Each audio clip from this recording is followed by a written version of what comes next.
Good morning, dear students. Today we are going to start the next part of our chapter Force on the Current, unit number 3, Magnetic Effects of Current and Magnetism. Today's topic is the Moving Coil Galvanometer. Moving Coil Galvanometer क्या है आपके पास? ये एक, इसको हम American type galvanometer भी बोलते हैं। इसमें क्या होता है, ये बेसिकली एक डिवाइस है। ये किसके लिए काम होती है? It is use to just detect the current. ये डिटेक्शन के लिए यूज़ होता है कि either current is present in the circuit और नॉट। अगर तो करंट प्रेजेंट होगा तो डिफ्लेक्शन आएगी, अगर करंट प्रेजेंट नहीं है तो डिफ्लेक्शन नहीं आएगी। तो मीन्स इसके साथ हम जस्ट ये देख सकते हैं कि करंट है सर्किट में या नहीं है। हम इसके साथ करंट मेजरमेंट नहीं कर सकते। अगर हमने मेजरमेंट करनी है तो हमें कुछ ना कुछ वेरिएशंस, कुछ मॉड्यूलेशंस यहाँ पे करनी पड़ेगी। तो फर्स्ट ये है आपके पास प्रिंसिपल क्या है, जो हमने लास्ट टॉपिक में पढ़ा था कि जैसे एक करंट कैरिंग कॉइल है, अगर हम उसको मैग्नेटिक फील्ड में प्लेस करते हैं तो उसके ऊपर टॉर्क लगता है। And this is the basic principle of the galvanometer. Next is the construction में क्या होता है, इसके पास एक कॉइल होती है ABCD। ये क्या है, एक कॉइल है। इसको हमने दो मैग्नेटिक पोल्स के बीच में सस्पेंड किया हुआ।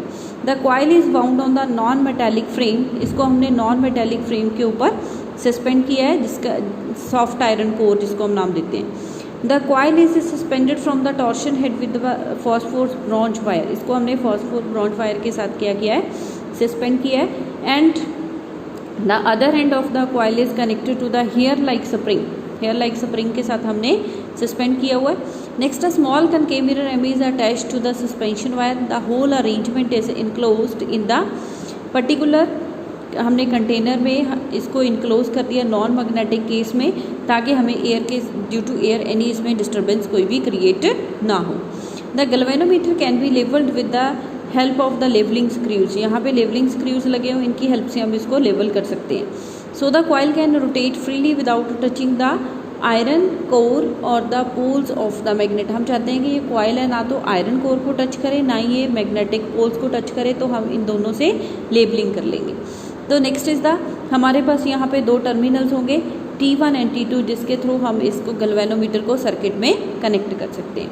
थ्योरी इसमें वही रहेगी जो हमने लास्ट आर्टिकल में पढ़ा था। When a current carrying coil is placed inside the magnetic field, it experiences a torque, and that torque, due to that torque this coil will get deflect through the particular angle.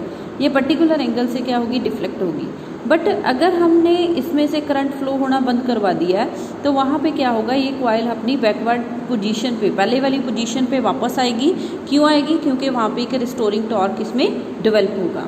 अगर हम equilibrium की बात करें तो वहाँ पे जो deflecting torque है that will be equal to the restoring torque. Now deflecting torque कैसे, हमने रिस्टोरिंग टॉर्क, डिफ्लेक्टिंग टॉर्क को हमने फाइंड किया था लास्ट में, that is given by NBIA।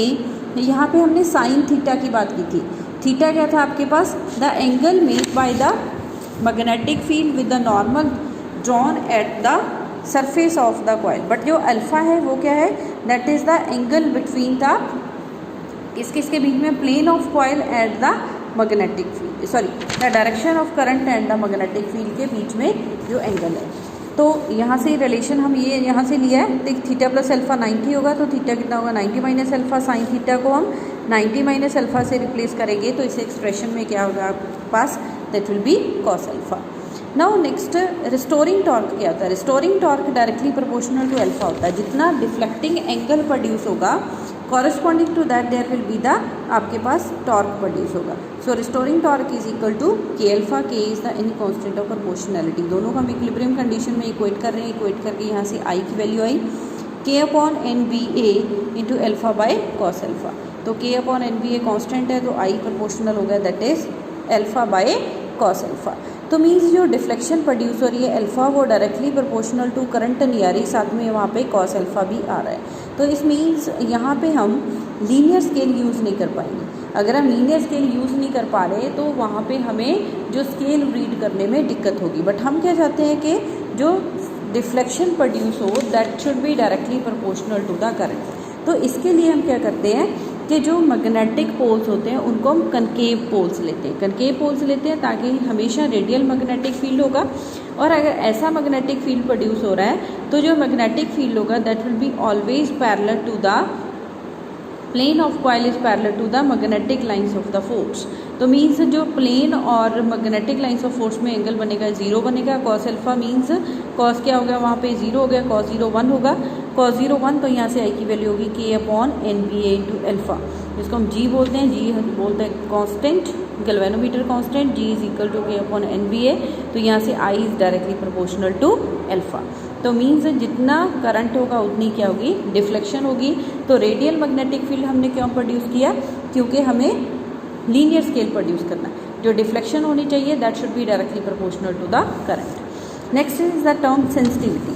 Sensitivity क्या होती है कि अगर हम स्मॉल करंट दें और डिफ्लेक्शन लार्ज प्रोड्यूस दें, उसको हम क्या बोलते हैं, सेंसिटिविटी। गैल्वेनोमीटर कब हम बोलते हैं कि मोर सेंसिटिव है, कि करंट और द पोटेंशियल क्या है, कम है, बट द डिफ्लेक्शन क्या है, लार्ज प्रोड्यूस हो रही है। तो इसी अकॉर्डिंग आपके पास करंट सेंसिटिविटी होगी and voltage sensitivity. Current sensitivity क्या है कि deflection produced in the galvanometer in passing unit current through the coil. तो करंट सेंसिटिविटी क्या है, अल्फा/I that will be equal to NBA/K। Voltage sensitivity क्या होगी, अल्फा/V। अल्फा/V है तो यहाँ पे V को मैं IR पुट कर लेती हूँ। I की वैल्यू क्या आएगी, V is equal to IR। तो यहाँ से वोल्टेज सेंसिटिविटी अल्फा/V, अल्फा/IR। तो जो लास्ट टर्म है इसको हम R के साथ डिवाइड करेंगे, वहाँ से आपके पास आ जाएगी voltage sensitivity. So this is the today's lecture. In the next lecture we will do about the sensitivity हम कैसे इंक्रीज कर सकते हैं एंड गैल्वेनोमीटर को हम एमीटर एंड वोल्टमीटर में कैसे कन्वर्ट करेंगे।